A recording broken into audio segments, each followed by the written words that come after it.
सुमनसवन्दित सुन्दरि माधवि चन्द्र सहोदरि हेममयि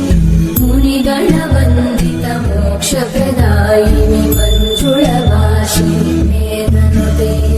पङ्कजवासिनि देव सुपूजित सद्गुणवर्षिणि शान्तियुते जय जय हे मधुसूदन कामिनि आदिलक्ष्मि जय पालय माम्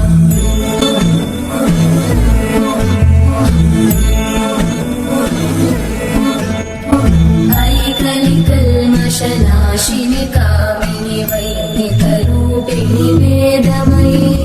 क्षीरसमुद्भव मङ्गलरूपिणि